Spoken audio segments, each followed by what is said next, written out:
Hello दोस्तों, नमस्कार। UPSC 9 में आपका स्वागत है। आज बात करने वाले हैं प्राचीन इतिहास। दोस्तों, इतिहास भारत और विश्व के बारे में एक एक चीज बताएंगे जो इम्पोर्टेंट है। खासकर ये रिवीजन सीरीज है, क्विक रिवीजन होने वाला है आपका। एक एक पॉइंट यहाँ से आपको एग्जाम में देखने को मिलेगा, इसलिए प्लीज लास्ट तक बने रहिएगा और लाइक शेयर सब्सक्राइब बने रहने चाहिए दोस्तों, क्योंकि थोड़ा सा मोरल सपोर्ट हमें भी चाहिए आपसे। चलिए स्टार्ट करते हैं। हाँ, जरूर ये है कि लास्ट तक जरूर देखिएगा, क्योंकि ये आपके लिए ना बहुत ही ज़्यादा एक गेम चेंजर साबित होने वाली है सीरीज, जो क्विक रिवीजन सीरीज है दोस्तों। प्राचीन इतिहास का है, मुश्किल से आपको आधा घंटा 1 घंटे में देखने को मिल जाएगी, तो 2x तक देखेंगे तो आधे घंटे में कंप्लीट कर सकते हैं। चलो स्टार्ट करते हैं। अब बात करेंगे प्रागैतिहासिक काल की। दोस्तों, प्रागैतिहासिक काल क्या है? ये इतिहास का काल है। प्रागैतिहासिक काल की बात करेंगे तो प्रागैतिहासिक काल को 3 कालों में बांटा है: पुरापाषाण, मध्यपाषाण और नवपाषाण। और पुरापाषाण को 3 कालों में बांटा है: निम्न पुरापाषाण, मध्य पुरापाषाण और उच्च पाषाण। कौन सा? उच्च पुरापाषाण। अब पाषाण काल का दोस्तों समय है कि जब पत्थरों का काल होता था, उसको कहते हैं पुराना, मध्य और नव। नव का मतलब है इस समय तक, खासकर मध्य पाषाण काल के उत्तर पूर्व तक आते आते ना कृषि का प्रचलन, पशुपालन, ये सब शुरू हो चुका था। और खासकर नव पाषाण आते आते ये चीजें बखूबी एक समाज में, एक सोसाइटी में घर कर गई थी। तो उससे आगे बढ़ते हैं। अब बात करेंगे आदि ऐतिहासिक काल। तो सिंधु घाटी सभ्यता का जो काल है वो आदि ऐतिहासिक काल कहलाता है। ठीक है, कौन सा काल कहलाता है? बड़ा करता हूँ, ये कहलाता है आदि ऐतिहासिक काल। जो सिंधु घाटी सभ्यता का काल है वो कहता है आदि ऐतिहासिक काल। उसके बाद भाई वैदिक सभ्यता। वैदिक सभ्यता ही दोस्तों, वैदिक सभ्यता में भी 2: प्रारंभिक वैदिक सभ्यता और उत्तर वैदिक। जो प्रारंभिक वैदिक काल था वो था 1500 से 1000 ईसा पूर्व। उत्तर वैदिक वाला था 1000 से 600 ईसा पूर्व। दोस्तों, अब ऐतिहासिक काल की बात करेंगे। ऐतिहासिक काल का मतलब है कि प्राचीन भारत का इतिहास, मध्यकालीन और आधुनिक, जो इस समय पढ़ा लिखा जा सकता है। ये वाले की जो है लिपियां और उसको पढ़ा लिखने में थोड़ी सी प्रॉब्लम आ रही है। अब बात करें, जो भीमबेटका स्थल है वो पुरापाषाण काल का है। भीमबेटका की गुफा चित्र पाई गई वहां पर। ये कहां पर है भीमबेटका? बताइए जरा कमेंट बॉक्स में बताइए। भीमबेटका कहां है? मध्य प्रदेश में, महाराष्ट्र में, या कहां और है? दूसरा है मध्यपाषाण काल, जहां पर सराय नहरा और मेहदा, जो इलाहाबाद में, प्रयागराज इलाहाबाद में, मिर्जापुर के आसपास, वहां पर ये पाए गए सराय नहरा और मेहदा बेलन घाटी में। वहां पर मानव के अस्थि पंजर का पहला अवशेष मिला दोस्तों, सराय नहराय और मेहदा से। वहीं और ये मध्य पाषाण काल के हैं, याद रखना। चौपानी मांडो, आदमगढ़, बांगर, ये कहां पर है? बागोर, सॉरी, आदमगढ़ और बागोर। यहां पर भी क्या है? पशुपालन के साक्ष्य मिले, वन्य धान का प्रमाण मिला। तो चौपानी मांडो में क्या मिला? मानव के अस्थि पंजर का पहला अवशेष सराय नहरा और मेहदा से, ऐसा क्वेश्चन आता है। और चौपानी मांडो से मेरे भाइयों वन्य धान का प्रमाण मिला। किसका? धान वगैरह, कृषि, एग्रीकल्चर। आदमगढ़ और बागोर सिंह, ये कहां पर है? राजस्थान में। यहाँ पर पशुपालन के प्राचीनतम साक्ष्य मिले हैं। ये पूरी कहानी है। अब इधर आ जाओ, थोड़ा सा नव पाषाण काल को बता देता हूँ। नव पाषाण काल दोस्तों इस काल का प्रमुख देन है, इस काल का प्रमुख देन है कि कृषि का विकास शुरू हो गया। आग का सर्वप्रथम यूज हुआ इस काल में, और पहिए का आविष्कार आ चुका था नव पाषाण काल में। यहाँ पर नव पाषाण काल के जो उत्तर है वो है, सॉरी, जो लोकेशन है वो है कोल्डेबा, बुरझोम, चिरांद बिहार में, संगनकल्लू कर्नाटक, पिकलियल और तनूर। ये सब नव पाषाण काल के हैं, न्यू लिथोलिक काल के हैं दोस्तों। कोल्डेबा कहां पर है? सर्वप्रथम चावल का साक्ष्य मिला कोल्डेबा में। ये कहां पर है? इलाहाबाद के पास है, बेलन घाटी में। बुरझोम, ये कहां पर है बताइए? मानव कंकाल के साथ कुत्ते के कंकाल का अवशेष मिला, ये कश्मीर में। चिरांद पशु हड्डी तथा हिरन के सीम के ऊपर मिले दोस्तों, चिरांद में, जो बिहार में। और राख के टीले के साक्ष्य मिले हैं संगनकल्लू, जो कर्नाटक में, पिगलील और तन्नूर, ये तमिलनाडु और आंध्र प्रदेश में। ये सारे साक्ष्य मिले क्योंकि ये घुमक्कड़ प्रजाति के पशु चालक हो चुके थे, पशु चालक थे ये लोग, इसलिए ये राख के टीले मिले, क्योंकि जाते हुए आग का जलना शुरू हो चुका था, पत्थर का ये सब, और पहिए वगैरह का। बात करेंगे सिंधु सभ्यता की दोस्तों। ये कांस्य युगीन सभ्यता थी। सिंधु सभ्यता की मान्य तिथि मानी जाती है 2300 से 1700 ईसा पूर्व। सी कार्बन 14 द्वारा इसका विश्लेषण किया गया। विस्तार की बात करें, उत्तर तक ये मांडा, जो चिनाब नदी पर है। कश्मीर कहाँ पर है? मांडा चिनाब नदी में, कश्मीर में। दक्षिण में दमाबाद गोदावरी तट पर, ये कहाँ पर है? महाराष्ट्र में। आलमगीर पूर्व में इंडन, उत्तर प्रदेश में ये। और सुत कांगेडो, जो दास दंडी के तट पर है, अफगानिस्तान के पास। ये पश्चिम में इसका विस्तार है सिंधु सभ्यता का दोस्तों। अब यहाँ आते हैं, सिंधु सभ्यता के महत्वपूर्ण स्थलों की चर्चा करेंगे एक एक करके। देखो, हड़प्पा। हड़प्पा जो है मांटकोमरी जिला, पंजाब, पाकिस्तान में, रावी नदी के बाईं तट पर है, याद रखना। और इसके उत्खनन करता थे दयाराम साहनी। 1921 में इन्होंने खोज की। और हड़प्पा से क्या क्या मिला? विशाल अन्नागार मिला, जहां पर क्या है, एक अन्न का, वहां पर अन्न अन्न को रखने वाला, यानी कि जो फूड होता था ना, खाना, जैसे फूड को इकट्ठा करना, कलेक्ट करना, जैसे हमारे यहाँ इसमें एफसीआई करता ना, फूड गैदर करता, तो विशाल अन्नागार मिला, सावधान मिला, समाधान R37, नत मुद्रा की खंडित धड़ मिला, धड़, और आयताकार मोहरों पर स्त्री के गर्भ से निकला पौधा मिला। ठीक है, जो एक क्या दिखाता है, प्रकृति की पूजा के बारे में दिखाता है। दूसरा स्थल है मोहनजोदड़ो, सिंधु नदी के दाईं तट पर, लरकाना जिला पाकिस्तान में। रखालदास बनर्जी दोस्तों इसके उत्खनन करता थे। 1922 में इसने क्या किया, उत्खनन किया। वृत स्नानागार मिला, विशाल अन्नागार मिला, नर्तकी की कांस्य मूर्ति मिली, एक मुद्रा पर पद्मासन की मुद्रा में विराजमान एक योगी, उसके चित्र, उसके 3 मुख, ये सब मोहनजोदड़ो से मिले। स्नानागार, विशाल अन्नागार यहाँ भी था, नर्तकी की कांस्य मूर्ति मोहनजोदड़ो से, और नृत्य मुद्रा की खंडित धड़ मिला हड़प्पा से, ये याद रखना, डोंट मिस इट दोस्तों। और आयताकार मोहरों पर स्त्री के गर्भ से, ये यहाँ पर हड़प्पा में। एक मुद्रा पर पद्मासन की मुद्रा में विराजमान योगी कहाँ पर, ये सॉरी ये यहाँ पर है, ये मोहनजोदड़ो में। नेक्स्ट बात करेंगे लोथल की। लोथल भोगवा नदी के तट पर अहमदाबाद गुजरात में है। एसआर राव ने इसकी क्या किया, उत्खनन किया 1955 में। 3 युगल समाधिकरण मिले, डॉकयार्ड यानी कि गोदीबाड़ा जो आजकल का पोर्ट कहलाता है, मन के बनाने के कारखाने, हाथी दांत का पैमाना जो मेजरमेंट को दिखाता है, ये सब लोथल से मिला। Now we are talking about Dholavira. Dholavira दोस्तों कच्छ के रन में है, जो पश्चिमी गुजरात में है, गुजरात में कच्छ के रन में। RS बिष्ट ने 1991 में इसकी खोज की। ठीक है, RS बिष्ट, और 1967 से 68 में JP जोशी ने इसकी खोज की। ठीक है, और वहीं उन्नत जल प्रबंधन यानी कि व्यवस्था, यहाँ पर शैलकृत जलकुंड कहाँ पर पाए गए, एक वाटर मैनेजमेंट हाई क्वालिटी का कहाँ पर पाया गया, ये धौलावीरा गुजरात में, जो कहाँ पर है, कच्छ के रन में। 10 चिन्हों वाला एक शिलालेख भी मिला यहाँ पर। और वहीं कालीबंगा की बात करेंगे, कालीबंगा का है हनुमानगढ़ राजस्थान में। BB लाल और BK थापड़ इसके कौन थे, खोजकर्ता। 1961 में हुआ। कच्ची ईंटों के बने भवन यहाँ पर मिले, कच्ची ईंटों कहाँ पर, कालीबंगा में दोस्तों। जुते हुए खेत के साथ हल मिला यहाँ पर। भूकंप आने के साथ कालीबंगा में प्राय सभी घरों में कुएं होते थे, ऐसे साक्ष्य भी कालीबंगा में मिले हैं दोस्तों। देखो मैचिंग करने के लिए ये सारी चीजें आ जाती हैं, सो प्लीज आप हर चीज को बारी बारी से रिपीट करें, BBB में काम करें, रिवाइज रिपीट और रिवाइज। राखी गढ़ी घग्गर या सरस्वती नदी पर है, हिसार हरियाणा में दोस्तों।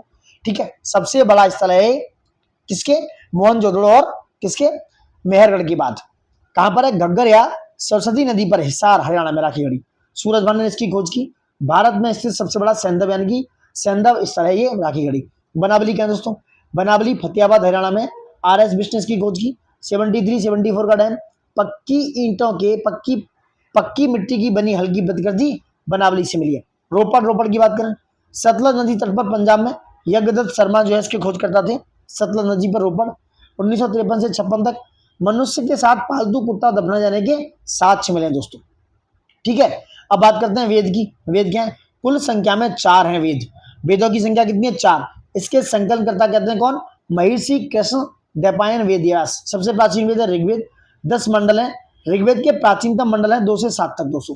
ठीक है, और ऋग्वेद की जो वेद त्रयी है उसको क्या कहते हैं, वेद त्रयी में कौन कौन से आते हैं, अथर्ववेद को छोड़कर तीनों, ऋग्वेद, सामवेद और यजुर्वेद।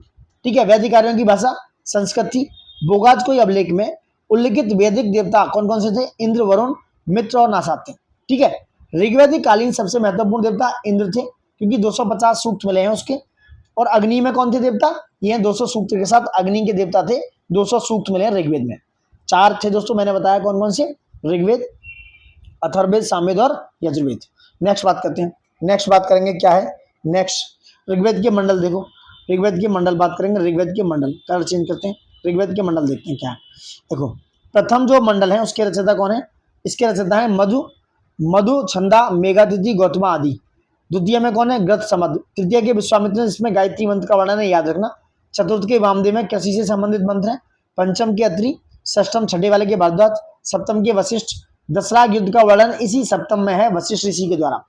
अष्टम के कर्ण में अंग्रेस, नवम के ऋषिगण, सौमंडल का कहा जाता है, सौमंडल कहा जाता है। और दसम के कौन है, विमदा, इंद्र, साची व अन्य। पुरुष सूक्त की बात करें तो 4 वर्णों में है, ब्राह्मण, क्षत्रिय, वैश्य एवं शूद्र का वर्णन दोस्तों। ठीक है, नेक्स्ट बात करेंगे वैदिक साहित्य की बात करेंगे। यहाँ पर वैदिक साहित्य के मूल वैदिक साहित्य, यहाँ वेदांग की बात करें। पहले वैदिक साहित्य का विकास दोस्तों, वैदिक साहित्य का विकास, उसमें संहिता है कौन कौन है, ऋग्वेद, यजुर्वेद, सामवेद, अथर्ववेद। ब्राह्मण संहिता के भाष्य के रूप में लिखे गए ग्रंथ उनको ब्राह्मण कहा गया। आरण्यक ब्राह्मण ग्रंथों के परिशिष्ट हैं, इनकी रचनाएं वनों में हुई, इसलिए इन्हें आरण्यक कहा गया। उपनिषद आरण्यक का विशिष्ट भाग है, जो भारतीय दर्शन के सोर्स माने जाते हैं, उन्हें उपनिषद कहा गया दोस्तों। वेद और उपवेद की बात करने वाले हैं अपन। क्या है, देखो, ऋग्वेद का उपवेद है आयुर्वेद, याद रखना, ऋग्वेद का उपवेद है आयुर्वेद। उसके जो ऋषि हैं वो है होता, और संकलन क्या है इसका, ऋचाओं का संकलन कहता जाता है, ऋचाओं का संकलन। यजुर्वेद की बात करें, इसके जो उपवेद है वो है धनुर्वेद, और ऋग्वेद है अदर्व्यू, यज्ञ कर्म से संबंधित सूक्त। सामवेद के कौन है, गंधर्ववेद, उद्गाता इनके ऋत्विक है, गीतों का संकलन। अथर्ववेद के कौन है, शिल्पवेद उपवेद है, और ब्रह्मा इनके ऋत्विक है, ऋषि हैं। तंत्र मंत्र रोग निवारक और उपाय इसमें किसमें, अथर्ववेद में दोस्तों। अब इधर आ जाओ और कुछ और। मूल वैदिक साहित्य के सुझाने हेतु, समझाने हेतु 6 वेदांग ग्रंथों की रचना हुई है। शिक्षा निरुक्त, याद रखना, शिक्षा निरुक्त, कल्प छंद, व्याकरण और ज्योतिष। ठीक है, अब यहाँ बात करते हैं वैदिक कालीन प्रमुख नदियां और उनके प्राचीन नाम। झेलम का नाम था विदिशा, चिनाब का अस्कनी, इसी पे नदी पे युद्ध हुआ था दोस्तों, विदिशा नदी पे। रावी का परश्मी, व्यास विपाशा, ठीक है, रावी नदी परश्मी कहते हैं इसको, इसी के किनारे हुआ था कौन सा, अलेक्जेंडर वाला शायद ना। सतलज सतुद्री, गंडक को सदानीरा, काबुल को कुंभा, कुर्रम को कुमरू, गोमल को गोमती, घाघर को द्रसदसी। घाघर को क्या कहते हैं, घग्गर को कहते हैं द्रसदसी, स्वात को कहते हैं स्वास्तु दोस्तों। ठीक है, ये प्राचीन कालीन नदियों के नाम है। नाव 12 रत्नी जो सतपथ ब्राह्मण में वर्णित है, 12 रत्नी, इनको भी याद रखो। युवराज, पट्टमहिथी, पुरोहित, सेनानी, सुत, अश्वाप, छता, भागदुग, संगीता, पालागाल, गाविग्रत और ग्रामीणी, ये 12 रत्नी हैं जो सतपथ ब्राह्मण में वर्णित है दोस्तों, याद रखना। 16 संस्कार, 16 संस्कार कौन कौन से हैं ये देखना, गर्भाधान, पुंसवन, ये सारे देखना, उपनयन, वेदाराम, किसान, समावर्तन, विवाह, अंत्येष्टि, ये 16 जो संस्कार हैं इनको देख लेना, थोड़ा सा इंपोर्टेंट तो हो सकता है। अब बात करेंगे आश्रम, कितने आश्रम है, जवालो, चारों आश्रमों को दोस्तों जवालो उपनिषद में किया गया, उल्लेख किया गया, किसमें, जवालो उपनिषद में चारों आश्रम का उल्लेख किया गया। आश्रम कौन से हैं, गृहस्थ है, वानप्रस्थ है, संन्यास है, फिर उसके बाद ब्रह्मचर्य। तो ब्रह्मचर्य, गृहस्थ, वानप्रस्थ और संन्यास, 4 आश्रम है, इनको याद रखना। और विवाह के प्रकार देख लो इधर, विवाह के प्रकार है ब्रह्म विवाह, देव विवाह, आर्य विवाह, आर्ष विवाह, सॉरी, प्रजापति विवाह, आसुर विवाह, गांधर्व, राक्षस विवाह, पिशाच विवाह, ये विवाह के प्रकार है। तो देख सकते हो कितने, 3 और 3 6 2 8 प्रकार के विवाह हो सकते हैं। ठीक है, अब कुछ और आते हैं यहाँ देखो। ऋग्वेद, देखो ऋग्वेद के ब्राह्मण कौन है, ऐतरेय और कौशिकी, जिसको संख्यायन कहते हैं। ऋग्वेद के ब्राह्मण है दोस्तों ऐतरेय और कौशिकी। आरण्यक कौन से हैं, ऐतरेय कौशिकी। उपनिषद ऐतरेय कौशिकी। विशेष क्या है इसमें, ऐतरेय ब्राह्मण में राजसूय यज्ञ एवं सतयुग, त्रेता, द्वापर, कलयुग का वर्णन है। ये पूछा जाए तो ऐतरेय ब्राह्मण में राजसूय यज्ञ का वर्णन है, सतयुग का है, त्रेता का है, द्वापर का है और कलयुग का वर्णन है। ये पूछा जाए कहां पर, ऐतरेय ब्राह्मण में, जो किसका, ऋग्वेद एक वेद है, उसका एक ब्राह्मण ग्रंथ है ऐतरेय और कौशिकी दोस्तों। ठीक है, नेक्स्ट बात करें यजुर्वेद की। यजुर्वेद क्या है, कृष्ण वेद, यजुर्वेद की शाखा है कृष्ण यजुर्वेद, जो काठक है। इसमें कृष्ण यजुर्वेद में कपिस्थल है, मैत्राणी और तैत्तिरीय, याद रखना। ये यजुर्वेद की जो शाखा है कौन कौन सी है, कृष्ण यजुर्वेद और शुक्ल यजुर्वेद, 2 है। नीचे शुक्ल है देखो ये वाला, और शुक्ल भी कितने में, कण्व, कण्व यानी कि वाजनी संहिता और माध्यन दिन, कौन है, माध्यन दिन, माध्य दिन या जो भी है देख लो, वैसे माध्यन दिन है दोस्तों। शुक्ल यजुर्वेद जो है कण्व यानी कि वाजनी संहिता, और कृष्ण यजुर्वेद काठक, कपिस्थल, मैत्राणी और तैत्तिरीय। इसके ब्राह्मण ग्रंथ की बात करें, ब्राह्मण ग्रंथ क्या है, ब्राह्मण ग्रंथ है तैत्तिरीय दोस्तों, किसका, यजुर्वेद का। और इसका शुक्ल यजुर्वेद का है शतपथ। लेकिन यजुर्वेद के 2 ब्राह्मण ग्रंथ है, तैत्तिरीय और शतपथ दोनों ही हैं। और आरण्यक है तैत्तिरीय और मैत्राणी, और ये कौन सा शतपथ का, बृहदारण्यक है। अब इसके उपनिषद कितने हैं ये देख लो यहाँ पर, उपनिषद है तैत्तिरीय, मैत्राणी, श्वेताश्वर, कठोपनिषद, ये इसके क्या है, यजुर्वेद के उपनिषद हैं दोस्तों। वही शुक्ल यजुर्वेद के देखो, ये भी यजुर्वेद के उपनिषद है, कौन से, ईशोपनिषद और बृहदारण्यक है। ये किसके हैं, बृहदारण्यक है, किसके, ये उपनिषद है यजुर्वेद के। अब तमसो मां ज्योतिर्गमय कथन किससे है, ये याद रखना, ये बृहदारण्यक उपनिषद से लिया गया है, इस वाले से दोस्तों। तमसो मां ज्योतिर्गमय, ये कथन दोस्तों बृहदारण्यक उपनिषद से लिया गया है। शतपथ ब्राह्मण में याज्ञवल्क्य मैत्री संवाद जल प्लावन की कथा, समझ रहे हैं आप। तमसो मां ज्योतिर्गमय कहां से, बृहदारण्यक उपनिषद से लिया गया है। शतपथ ब्राह्मण में क्या है, याज्ञवल्क्य मैत्री संवाद है, जल प्लावन की कथा है, किसकी, जल प्लावन की कथा है। विदय माधव की कथा भी है, किसमें, शतपथ ब्राह्मण में। शतपथ ब्राह्मण में किसकी दोस्तों, शतपथ ब्राह्मण में याज्ञवल्क्य मैत्री संवाद है, जल प्लावन की कथा है, और नेक्स्ट है विदय माधव की कथा। पुरुषवा उर्वशी आख्यान का उल्लेख है। और बृहदारण्यक उपनिषद में याज्ञवल्क्य के गार्गी संवाद है। कठोपनिषद में यमनचिकेता संवाद का वर्णन है। और ये स्त्रियों को यज्ञोपवीत धारण करने का अधिकार तैत्तिरीय उपनिषद में देता है दोस्तों। तो तैत्तिरीय उपनिषद किसको, स्त्रियों को यज्ञोपवीत, यज्ञो समझते हो, जो गले में लोग ब्राह्मण लोग पहनते हैं सफेद सा, मतलब यज्ञोपवीत होता है, उसे धारण करने का अधिकार स्त्रियों को तैत्तिरीय उपनिषद में दिया गया है। Got it. अब बात करें दोस्तों सामवेद की। सामवेद में क्या है, कौथुम, रामायणीय और जैमिनीय का ये क्या है, ये जो है सामवेद के ग्रंथ हैं।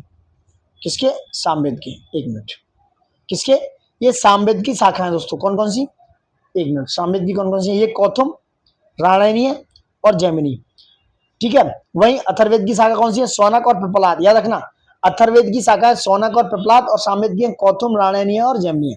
और ये क्या है, इसके ब्राह्मण ग्रंथ है पंचविश यानी कि तांडव, छांदोग्य, जैमिनीय और षड्विश। ये सामवेद के ब्राह्मण ग्रंथ है। और अथर्ववेद का क्या है, गोपथ दोस्तों, गोपथ है, ये ब्राह्मण ग्रंथ ही है, ठीक है, ब्राह्मण ग्रंथ, समझ रहे हैं आप। देखो, और ये इंपोर्टेंट है थोड़ा ना। तो सामवेद के कौन कौन से हैं, पंचविश हो गया तांडव, छांदोग्य, जैमिनीय और षड्विश। अथर्ववेद का गोपथ। और छांदोग्य और जैमिनीय ये क्या है, ये सामवेद के दोस्तों उप आरण्यक हैं। सामवेद के आरण्यक क्या क्या है, छांदोग्य और जैमिनीय। और इसके क्या है, अथर्ववेद के नहीं है। और सामवेद के क्या है, ये उपनिषद छांदोग्य और कैन। अथर्ववेद के मुंडको उपनिषद है, अथर्ववेद का मांडुक्य और प्रश्न, ये क्या है, ये तीनों किसके उपनिषद है, अथर्ववेद के उपनिषद है। ये कौन कौन, मुंडको है दोस्तों, और मांडुक्य और प्रश्न। और छांदोग्य और कैन किसके हैं, ये है सामवेद के। छांदोग्य उपनिषद सबसे प्राचीन उपनिषद है, याद रखना। छांदोग्य उपनिषद सबसे प्राचीन उपनिषद कौन सा, छांदोग्य वाला, ये वाला।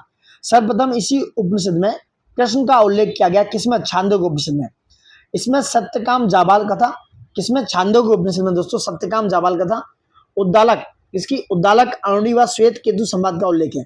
तो ये पूछा जा सकता है कि उद्दालक आरण्यु व श्वेत केतु संवाद का उल्लेख कहाँ है, तो ये आपका किसमें है, छांदोग्य उपनिषद में, छांदोग्य वाले में।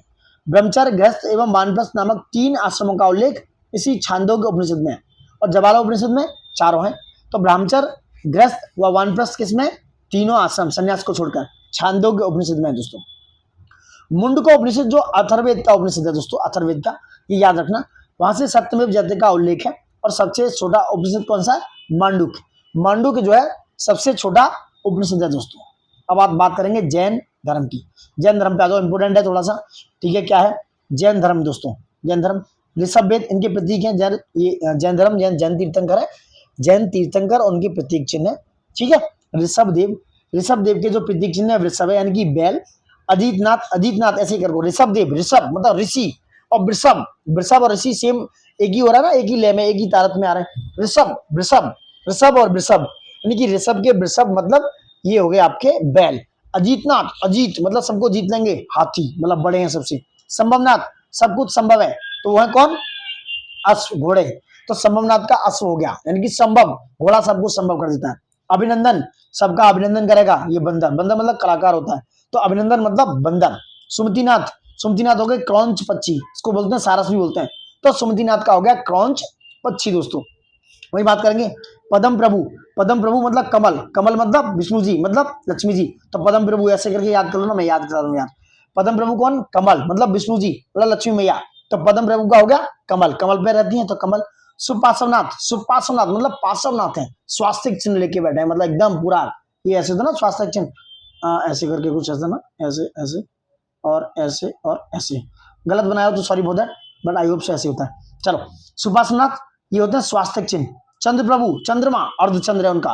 और ये पुष्पदत्त, सुवंजी नायक मकर, शीतलनाथ श्रीवत्स, श्रेयसनाथ खड़ग गेंडा, और वासुपूज भैंसा।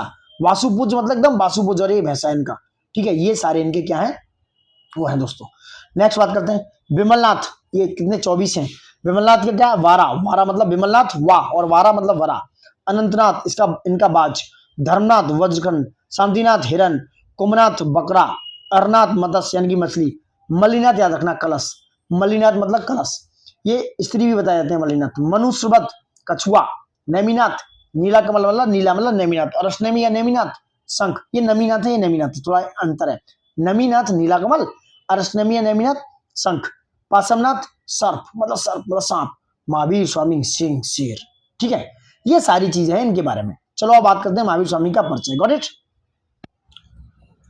ठीक है, बात करेंगे अब महावीर स्वामी जी की। क्या है महावीर स्वामी का परिचय, देखते हैं।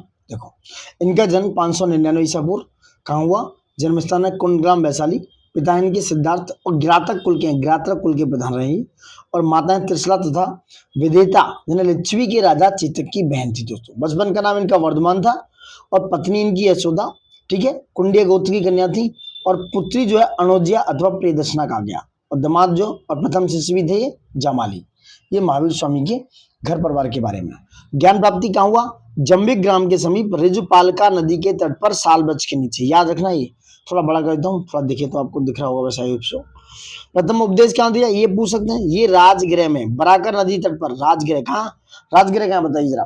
ये आजकल बिहार में है राजगृह, तो राजगृह में बराकर नदी के तट पर दिया प्रथम उपदेश। ठीक है, उपदेश दिए प्राकृत भाषा में, अर्धमागधी से होते हैं, प्राकृत या अर्धमागधी भाषा में। मृत्यु 527 ईसा पूर्व पावा में मल्ल गणराज्य के शिष्टपाल के राजप्रसाद में हुई दोस्तों। ठीक है, अब आगे देखते हैं जैन संगतियां कहाँ हुई। जैन संगति प्रथम संगति हुई 300 ईसा पूर्व में पाटलिपुत्र, और उसके अध्यक्ष कौन थे?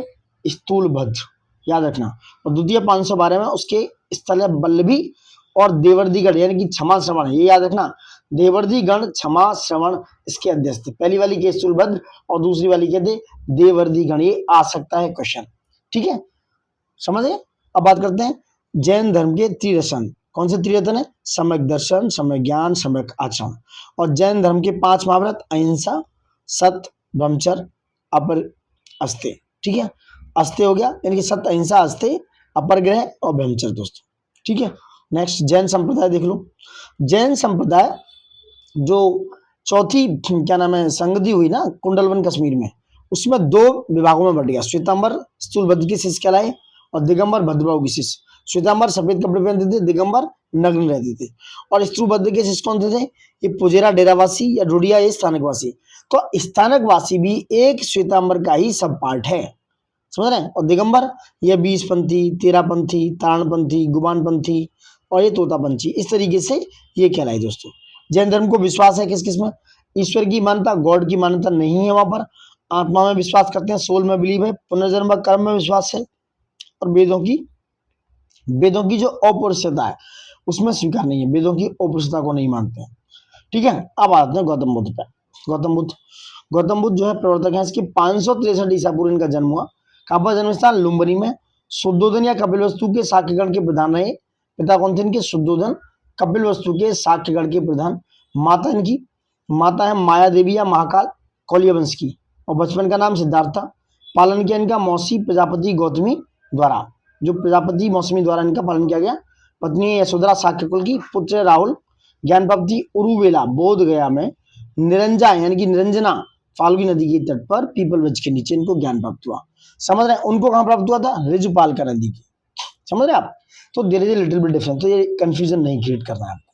प्रथम उपदेश उन्होंने सारनाथ में दिया, ऋषिपत्तनम के मृगदाब में।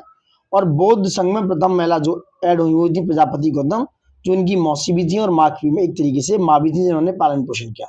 मृत्यु हुई 483 ईसा पूर्व में पावापुरी में सूत्र खाने पर। ठीक है, और मृत्यु स्थल कहाँ है? मल्लों की राजधानी कुशीनगर उत्तर प्रदेश में। और उपदेश उन्होंने पाली भाषा में दिए, उन्होंने प्राकृत भाषा में दी जो अर्धमागधी में दोस्तों। Got it. अब आगे बात करते हैं कुछ और। बुद्ध के जीवन से कुछ संबंधित प्रतीक हैं। गर्भ का मतलब है जब पैदा हुए हाथी, इनका प्रतीक चिन्ह था। जन्म कमल और बैल, याद रखना। महाबनिष्क्रमण यानी कि गृह त्याग, घर जब त्यागा अश्व। निर्वाण ज्ञान पीपल वृक्ष। धर्म चक्र प्रवर्तन प्रथम उपदेश चक्र। और महापरिनिर्वाण मृत्यु स्तूप पे दोस्तों, ये स्तूप से रिलेटेड है। कुछ और देखते हैं। त्रिपटक देखो, इनके 3 पटक हैं। सूत्र पटक जिसमें संकलन किया आनंद द्वारा, विनय पिटक का संकलन किया उपाली ने, और अभिधम पटक का संकलन किया मोगलीपुत्र ने। याद रखना, सूत्र पिटक जो है आनंद के द्वारा संकलित किया गया है। वहीं त्रिपिटक की बात करेंगे विनय पिटक के द्वारा, उनका संकलन उपाली द्वारा किया गया।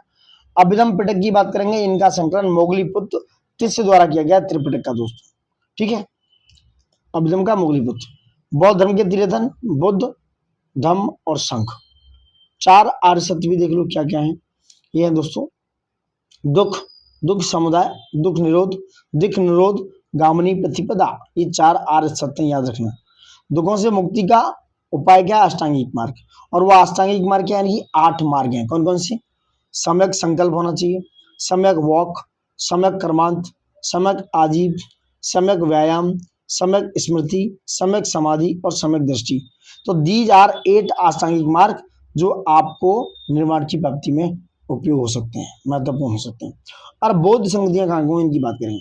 प्रथम बौद्ध संगति हुई दोस्तों कहाँ पर हुई? 483 ईसा पूर्व हुई राजगृह में। ऐसे करके याद रखो, राजगृह, RVPK, राजगृह, वैशाली, पाटलिपुत्र, कुंडलवन, कश्मीर। तो राजगृह में हुई। इसके अध्यक्ष थे कौन? पूरन और महाकश्यप। और शासक कौन था उस समय? शासक थे उस समय अजात शत्रु। द्वितीय द्वितीय हुई 383 ईसा पूर्व, कहाँ पर? वैशाली में। उस समय कौन थे अध्यक्ष? सर्वकामी। और शासक कौन था? काकवंश का कालाशोक। तृतीय हुई कहाँ पर? 247 ईसा पूर्व, पाटलिपुत्र। अध्यक्ष मोगलीपुत्र तिस थे, जिन्होंने क्या किया? अभी मैंने बताया था, जिन्होंने दोस्तों ये अभिधम पटक जो है मोगलीपुत्र तिस के द्वारा ही संकलित किया गया है। समझ रहे हैं आप? तो अगले ये किसके? इन्होंने मोगलीपुत्र तिस ने ही अभिधम पटक को संकलित किया। तो तृतीय हो गई। उसके बाद शासक कौन था उसमें? अशोक। चतुर्थ हुई ईसा की प्रथम शताब्दी में, कुंडलवन कश्मीर में हुई। वसुमित्र इसके कौन थे? अध्यक्ष और उपाध्यक्ष थे अश्वघोष। कनिष्क के समय। कब हुई? कनिष्क के समय हुई दोस्तों ये। ठीक है। बौद्ध धर्म की मान्यता समझो, यहाँ से क्वेश्चन आते हैं। यह आत्मा के अस्तित्व में विश्वास नहीं करते थे। और जैना करते थे क्या? देख लो एक बार, कंफ्यूजन नहीं होती। जैना दोस्तों आत्मा में विश्वास करते थे। जैना का आत्मा में विश्वास था, याद रखना। और बौद्ध धर्म में आत्मा के अस्तित्व में विश्वास नहीं करते हैं, ये उल्टा है। वैदिक कर्मकांडों का विरोध वो भी करते हैं। वेदों की अपौरुषता का विरोध वो भी करते हैं, जैनिज्म वाले। कर्म, पुनर्जन्म तथा मोक्ष में विश्वास करते हैं, वो भी करते हैं। गॉड में नहीं मानते, ना ये मानते ना वो मानते हैं। तो कर्म, पुनर्जन्म तथा मोक्ष में विश्वास करते हैं। ठीक है। और आत्मा के अस्तित्व में विश्वास नहीं करते हैं। वैदिक कर्मकांड का विरोध करते हैं और वेदों की अपौरुषता का विरोध करते हैं दोस्तों। ठीक है, ये सारी बातें इसमें। अब नेक्स्ट बात करेंगे बौद्ध धर्म का विभाजन द्वितीय बौद्ध संगति में और चतुर्थ बौद्ध संगति में। द्वितीय बौद्ध संगति में दोस्तों बौद्ध धर्म का विभाजन हुआ स्थिर या थेरावादी, महासांघिक या सर्वास्तिवादियों के बीच में। और वहीं हीनयान की बात करें तो हीनयान का जो चौथा बौद्ध संगति में हीनयान और महायान में बट गया। महायान में बुद्ध भगवान कहलाए और हीनयान में उन्हें एज ए महापुरुष देखा गया। ठीक है, ये सारी बातें।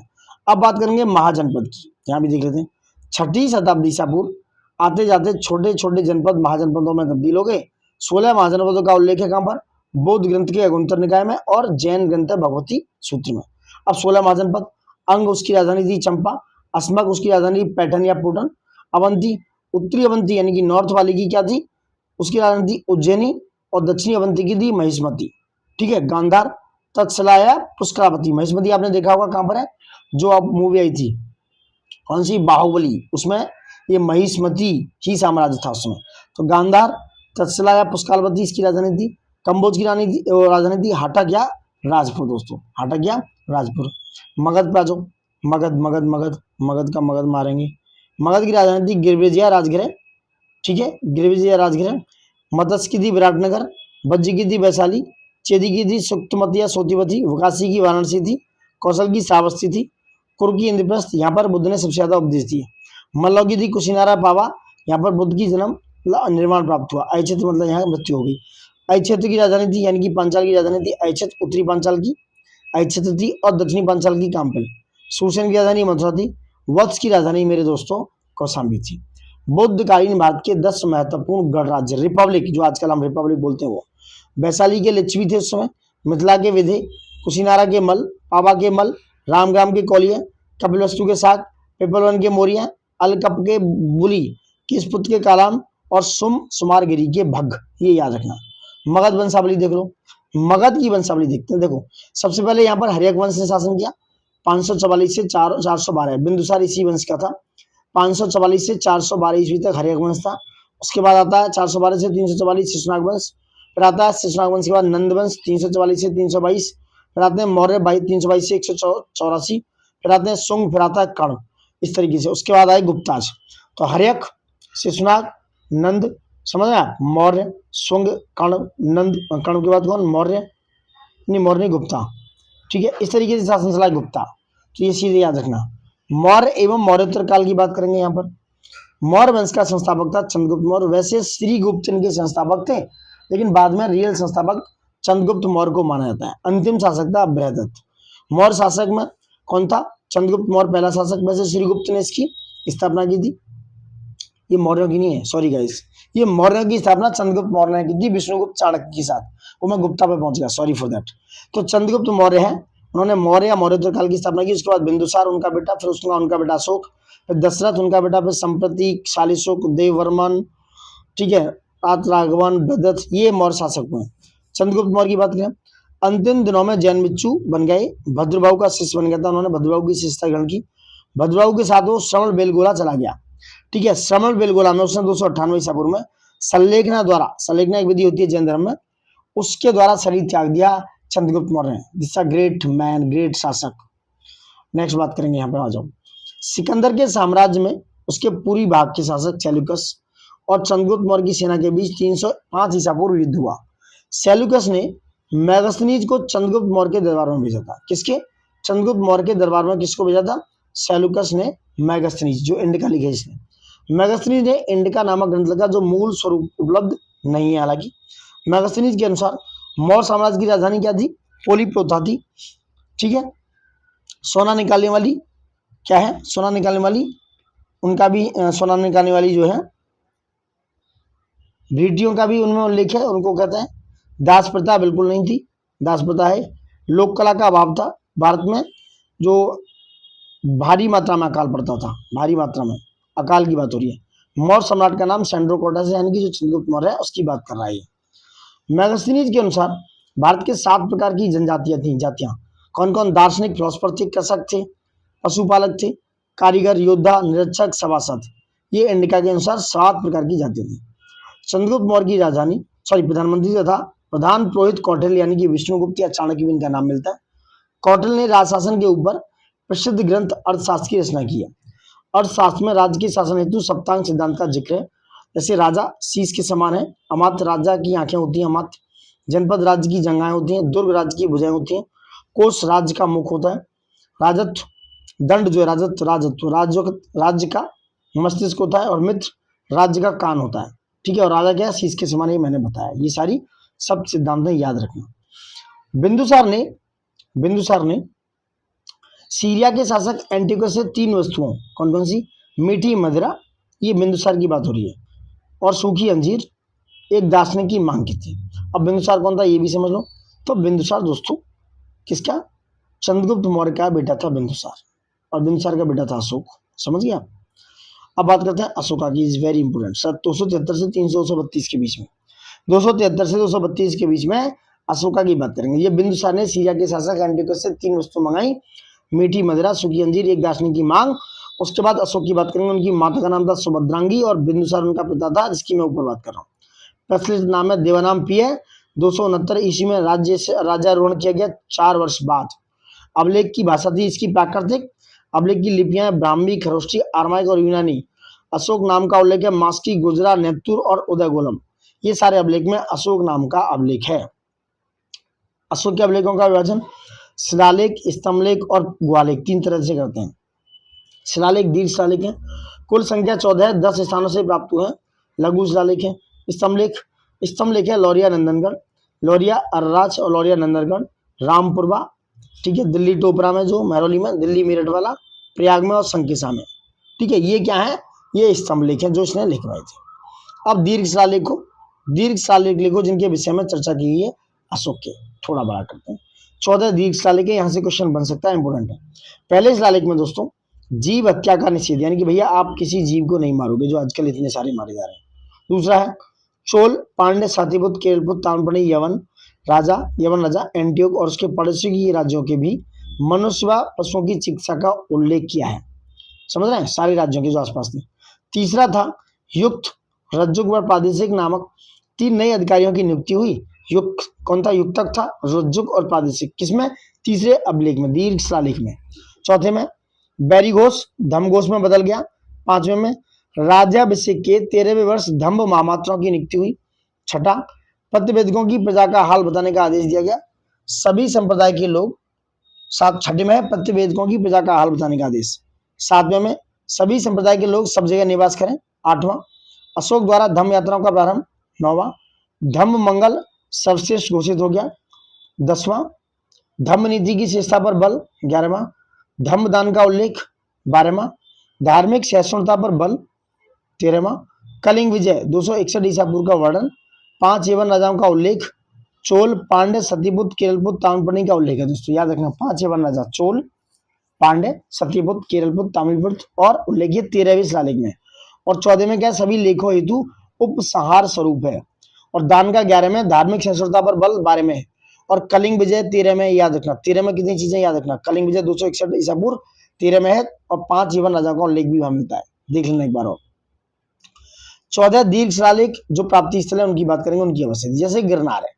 गिरनार दोस्तों जूनागढ़ से मिला, जूनागढ़ कहाँ है गुजरात में, सहबाजगढ़ी पेशावर पाकिस्तान से, धौलीपुरी उड़ीसा से, जौगढ़ गंजाम उड़ीसा से, कालसी देहरादून उत्तराखंड से, सोपरा ठाणे महाराष्ट्र से, मानसेरा हाजरा पाकिस्तान से, एरागोडी कर्नूल आंध्र प्रदेश से, कांधार अफगानिस्तान से, सनदी गुलबर्गा और कर्नाटक से। समझ गए, एक बार और देख लो, सनदी गुलबर्गा और कर्नाटक, कांधार अफगानिस्तान, अर्रागोडी कर्नूल आंध्र प्रदेश, मानसेरा हजारा पाकिस्तान, सोपारा ठाणे महाराष्ट्र, कालसी देहरादून उत्तराखंड, जौगढ़ गंजाम और उड़ीसा, धौलीपुरी उड़ीसा, सहबाजगढ़ी पेशावर और पाकिस्तान, गिरनार है जूनागढ़ और गुजरात में।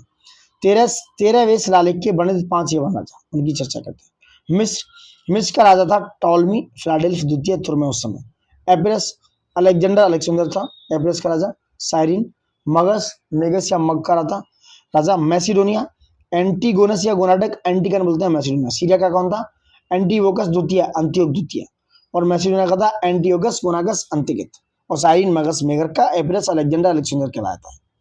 ठीक है, कुछ और देखते हैं। प्रशासन यानी मौर्य प्रशासन की इकाइयों की चर्चा करेंगे। इधर क्या है, यह प्रांत उपराजा द्वारा निर्धारित होता था, यानी कि साम्राज्य होता था, साम्राज्य के नीचे प्रांत उपराजा द्वारा नियंत्रित होता था। प्रांत के नीचे होते थे मंडल जिन्हें प्रतिष्ठा कहते थे। ठीक है, फिर होते थे आहार या विषय जिन्हें विस्पति द्वारा देखा जाता था। स्थानीय होता था 500 ग्रामों का समूह, और ये होता था द्रोणमुख 400 ग्रामों का समूह। खारबिट्रिक होता था खारबिट्रिक 200 ग्रामों का समूह। संग्रहण होता था 10 ग्रामों का समूह, और ग्राम सबसे छोटी इकाई होती थी। तो इसमें साम्राज्य सबसे ऊपर है, प्रांत उपराजा द्वारा नियंत्रित, मंडल प्रतिष्ठा द्वारा, आहार या विषय विषयपति द्वारा, स्थानीय 800 ग्रामों का समूह, सॉरी 500, और द्रोणमुख ये होते थे 400 ग्राम, और खारबिट्रिक 200 ग्रामों का समूह, ये याद रखना। और संग्रहण 10 ग्रामों का समूह होता था। महत्वपूर्ण पदाधिकारियों की बात करेंगे। यह कूपाध्यक्ष वन विभाग का अध्यक्ष कूपाध्यक्ष, सीताध्यक्ष होता है कृषि विभाग का अध्यक्ष, और ये विभागाध्यक्ष या चारों गांव का पशु साराध्यक्ष। सीताध्यक्ष होता था कृषि विभाग का अध्यक्ष, और कूपाध्यक्ष होता था वन विभाग का। और यह विविता अध्यक्ष होता था चार गांव का पशु सुरक्षा अध्यक्ष। सूना अध्यक्ष होता था भूषण खाने का अध्यक्ष। पड़िया अध्यक्ष होता था वाणिज्य विभाग का अध्यक्ष। पोतवा अध्यक्ष होता था मापतोल विभाग का अध्यक्ष। लक्षणा अध्यक्ष होता था टकसाल का अध्यक्ष। अग्रा अध्यक्ष होता था खान विभाग का अध्यक्ष। ठीक है, केंद्रीय प्रशासन के प्रत्येक विभाग का प्रमुख तीर्थ के नाम से जाना जाता है, जिनकी संख्या 18 है। समझ रहे हैं आप? चलो इनकी चर्चा करते हैं। प्रधानमंत्री, ठीक है, पुरोहित, ये मेन होता था प्रधानमंत्री पुरोहित। युवराज राजा का उत्तराधिकारी। समाहर्ता राजस्व मंत्री होता था, यानी कि राजस्व मंत्री, राजस्व को इकट्ठा करने वाला। सन्निधाता होता था कोषाध्यक्ष। सेनापति सैन्य मंत्री होता था। प्रतिष्ठा जो होता था वो फौजदारी न्यायालयों का न्यायाधीश होता था। ठीक है, व्यवहारिक दीवानी न्यायालय का न्यायाधीश होता था, और प्रतिष्ठा फौजदारी वाले जो लड़ाई झगड़े वाले। और दंडपाल, ये व्यवहारिक दीवानी मतलब रेवेन्यू वाला। दंडपाल सैन्य संसाधन का एकत्र करने वाला दंडपाल। अंतपाल होता था सीमांत प्रदेशों के दुर्गों की देखभाल करने वाला, सीमांत प्रदेशों की। नेक्स्ट बात करेंगे। कर्मोन्तिक उद्योग मंत्री होता था। दुर्गपाल देश के भीतर दुर्ग की देखभाल करने वाला प्रमुख। नागरक होता था नगरों की व्यवस्था का प्रमुख। प्रशासता होता था राजकीय दस्तावेजों को सुरक्षित करने वाला प्रमुख। दोबारिक होता था राजप्रसादों का अधिकारी। किसका? राजप्रसादों का अधिकारी होता था दोबारिक। अंत्यवैशिक राजा के निजी अंगरक्षक सेना का प्रमुख। आठविक होता था वन विभाग का प्रमुख। मंत्री परिषद जैसे होता था मंत्री परिषद का प्रमुख। नायक होता था सेना का संचालन करता। नायक क्या था? सेना का संचालन करता होता था। ठीक है, गॉट इट। नेक्स्ट बात करते हैं। प्रमुख कर देख लो इस पे क्या है। ठीक है, प्रमुख कर देखो, भाग होता था भूमि कर, भाग। बलि होता था धार्मिक उपकर। प्रलय होता था आठन कर, प्रलय होता था आठन कालीन कर। हृणय होता था नगद कर, और वृष्टि होता था बेगार कर। उदयक भाग होता था सिंचाई कर, उदयक है ही। और गुप्त में होता था सैनिकों को शुल्क। और ये पिंड कर है, गांव पर कर लगता था पिंड कर। ठीक है। गुजरात के गिरनार में स्थित सुदर्शन झील के निर्माण व मरम्मत की संबंधित प्रांतपति एवं शासक। संबंधित प्रांतपति शासक की बात करें, कौन था? पुष्यगुप्त तथा चंद्रगुप्त मौर्य का प्रांतपति था दोस्तों। ठीक है, ये था गुप्तरथ। ये आयो क्वेश्चन है।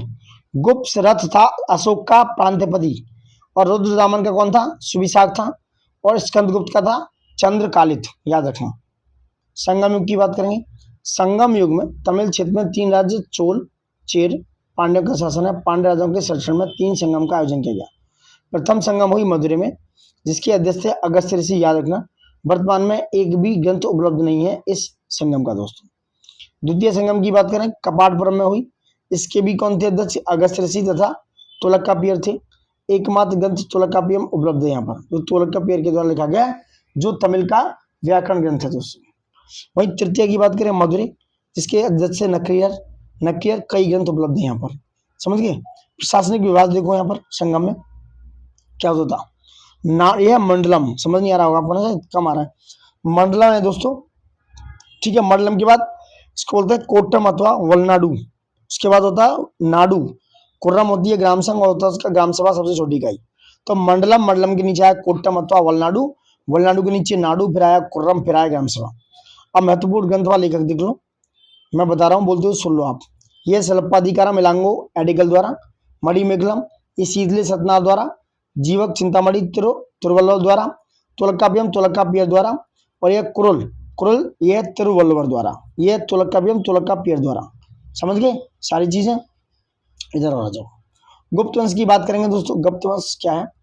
गुप्त वंश ने लगभग 275 से 550 ईस्वी तक शासन किया। इनके प्रमुख शासकों की बात करेंगे। श्रीगुप्त, जो मैं पहले बताया था, इनके संस्थापक थे।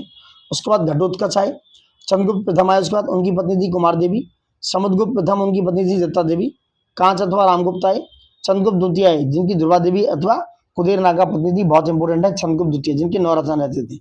कुमारगुप्त प्रथम आए, उसके बाद ये आ सकता है मैचिंग उसमें क्रोनोलॉजी में, तो कुमारगुप्त प्रथम आए अनंत देवी, उसके बाद स्कंदगुप्त आए कुमारगुप्त के बाद, फिर आए पुरगुप्त, फिर आए कुमारगुप्त द्वितीय, फिर बुद्धगुप्त, और लास्ट में थे विष्णुगुप्त। ये शासक थे गुप्त शासन के।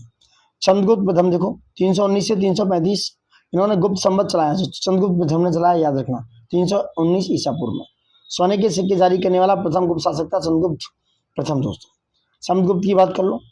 समुद्रगुप्त 335 से 375 ईस्वी तक रहे। अश्वमेध यज्ञ किया इन्होंने। अश्वमेध प्रवक्ता के सोने के सिक्के जारी किए। अश्वमेध प्रकार के सोने के सिक्के जारी किए। उपाधि भारत का नेपोलियन, जो विंसेंट स्मिथ द्वारा दी गई। हर्षण के प्रभाग प्रशस्ति में समुद्रगुप्त के विजयों का उल्लेख है। ठीक है, चंद्रगुप्त द्वितीय जो इंपोर्टेंट है बहुत, ये कौन है? 375 से 415 विक्रमादित्य की उपाधि धारण की। समकालीन चीनी अध्ययन के फायान रजत सिक्का जारी करने वाला प्रथम गुप्त शासक था। रजत मतलब सिल्वर वाले, ये याद रखना। और महरौली जो लोह स्तंभ है उसका, उससे संबंधित है चंद्रगुप्त द्वितीय। चंद्रगुप्त द्वितीय के दरबार के नवरत्न मैंने अभी बताया था। कालिदास कवि लेखक थे। धनवंतरी चिकित्सक, शंकु थे वास्तुकार, बारामेर खगोल विज्ञानी या ज्योतिष थे, और ये थे घट कूपर कौन थे? कूटने थे, ज्ञान की डिप्लोमेट। बेताल भट्ट थे जादूगर। अमर सिंह कोशकार थे। छपड़क ज्योतिष फलित ज्योतिष थे, और ये थे वरुचि, ये कौन थे दोस्तों? क्षमाकांड दोस्तों। ठीक है, ये वरुचि थे, क्षमाकांड दोस्तों। ठीक है, ये सारा कंप्लीट हो गया आपका। आगे बात करते हैं, और क्या है? स्कंदगुप्त की बात करेंगे। स्कंदगुप्त ने हुणों के अंतिम रूप से पराजित किया। ठीक है, स्कंदगुप्त ने हुणों को अंतिम रूप से पराजित किया था। अब गुप्तकालीन महत्वपूर्ण अभिलेख देख लो। कुमार गुप्तकालीन कौन कौन से? ये धनदे ताम्रपत्र, जो राजशाही बांग्लादेश में है। बेग्राम ताम्रपत्र हो गया, जो बोगरा बांग्लादेश में। दामोदर ताम्रपत्र दिनाजपुर बांग्लादेश में। वत्स भट्टी रचित मंदसौर में, यहाँ पे मालवा में। गढ़वा अभिलेख प्रयागराज में, याद रखना, ये वाला आता है उत्तर प्रदेश में। करमदंडा अभिलेख, ये इंपोर्टेंट है, एटा या आया मैचिंग में आ सकता है, तो ये कुमार गुप्तकालीन है। गुप्तकालीन गढ़वा करमदंडा अभिलेख एटा में है, और गढ़वा कहाँ है? प्रयागराज में। और ये मन कुबर अभिलेख, ये कहाँ पर है? प्रयागराज उत्तर प्रदेश में। तुमैन अभिलेख, ये ग्वालियर मध्य प्रदेश में। ये याद रखना सारे अभिलेख। स्कंदगुप्तकालीन देखो, जूनागढ़ अभिलेख है, जो सौराष्ट्र गुजरात में है। भीति स्तंभ लेख है, ये कहाँ पर है? गाजीपुर उत्तर प्रदेश में। सूपिया अभिलेख रीवा मध्य प्रदेश में, इंपोर्टेंट है स्कंदगुप्त का सूपिया। एरल अभिलेख सागर मध्य प्रदेश में, ये भी स्कंदगुप्त के हैं। तो जूनागढ़ हो गया, भीति स्तंभ, सूपिया अभिलेख, एरल अभिलेख, ये सौराष्ट्र गाजीपुर रीवा सागर में, याद रखना।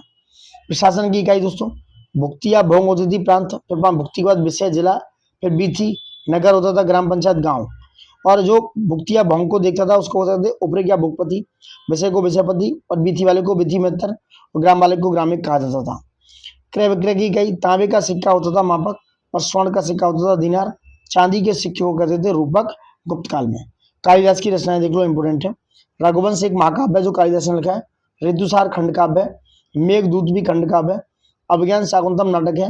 वृकोमवर्षीय नाटक है। मालविकाग्निमित्रम नाटक है। कुमार संभव भी एक महाकाव्य है। ये याद रखना है, चीजें। इधर आ जाओ। और भारत में मंदिर निर्माण कला का आरंभ कब से हुआ? गुप्त काल से। और मंदिर निर्माण कला का आरंभ गुप्त काल से माना जाता है दोस्तों, गुप्त काल से। गुप्त काल प्रमुख मंदिर, देवगढ़ का दशावतार मंदिर कहाँ है? ललितपुर में। उमरा का मंदिर नागौद मध्य प्रदेश में। नचना कुटार का पार्वती मंदिर पन्ना मध्य प्रदेश में। तिगवा का विष्णु मंदिर जबलपुर मध्य प्रदेश में। भीतरगांव का कृष्ण मंदिर कानपुर उत्तर प्रदेश में। सिरपुर का लक्ष्मण मंदिर महासम्मत छत्तीसगढ़ में, याद रखना। अब आते हैं वर्धन वंश में।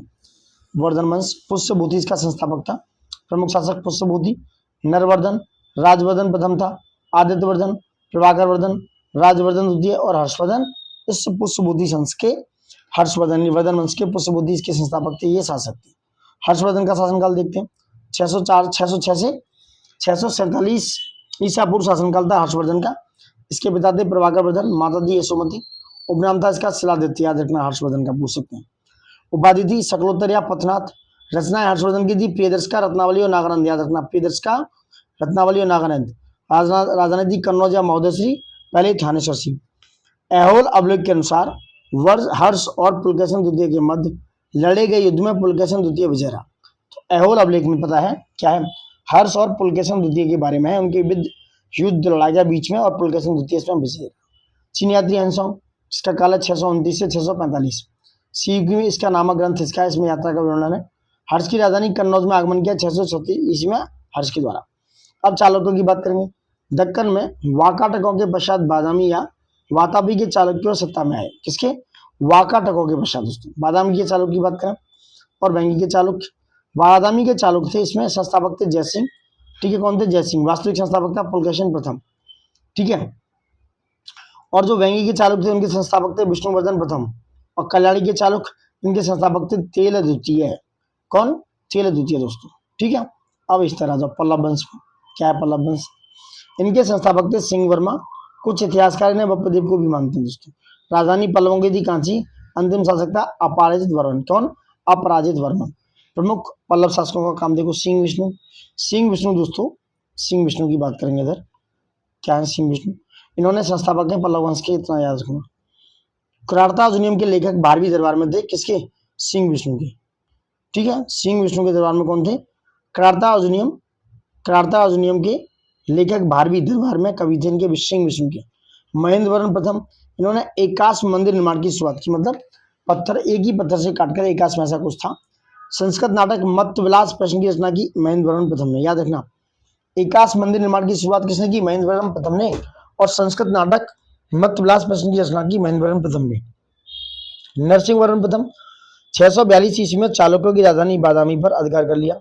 वातापी, कोंड अथवा महामल की उपाधि धारण की इन्होंने नरसिंह वर्मन प्रथम ने। नरसिंह वर्मन द्वितीय की बात करें, और हाँ ये भी महाबलीपुरम मामल्लपुरम के रथ के मंदिर बनवाए इन्होंने नरसिंह वर्मन प्रथम ने। क्या किया? 642 में चालुक्यों की राजधानी जो है उसमें बादामी पर अधिकार कर लिया। वातापी, कोंड तथा महामल की उपाधि धारण की और महाबलीपुर में यानी कि मामल्लपुरम के रथ का मंदिर शुभारंभ किया। नरसिंह वर्मन द्वितीय की बात करें, मंदिर निर्माण की नई शैली राजसिंह शैली का निर्माण किया। राजसिंह शैली का प्रयोग किया गया। कांची के कैलाशनाथ मंदिर तथा महाबलीपुरम के तटीय मंदिर का निर्माण करवाया। 10 कुमार चरित का लेखक दंडिन नरसिंह वर्मन द्वितीय के दरबार में था। तो दंडिन जो कवि थे, 10 कुमार चरित के लेखक दंडिन नरसिंह वर्मन द्वितीय के दरबार में थे। चोल वंश की बात करें, संस्थापक था विजयलय। अंतिम शासक था राजेंद्र तृतीय। राजधानी थी तंजावुर, बाद में गंगैकोंड चोलपुरम इसकी राजधानी बनी दोस्तों। अब नेक्स्ट बात करेंगे प्रमुख चोल शासकों की बात करते हैं। क्या है? यह है परांतक फर्स्ट। पल्लवों का पूर्ण उन्मूलन किया इसने, परांतक फर्स्ट ने पल्लवों का। उपाधि थी इसकी मधुरैकोंड। 949 ईस्वी में तोकलम का युद्ध हुआ। 949 में तोकलम का युद्ध हुआ, राष्ट्रकूट कृष्ण थर्ड से हुआ इसका, और जिसमें परांतक फर्स्ट पराजित हुआ दोस्तों। परांतक फर्स्ट क्या है? पल्लवों का पूर्ण उन्मूलन किया। उपाधि थी मधुरैकोंड। 949 ईस्वी में तोकलम का युद्ध हुआ, राष्ट्रकूट कृष्ण थर्ड से परांतक फर्स्ट का याद रखना, जिसमें परांतक फर्स्ट पराजित हुआ।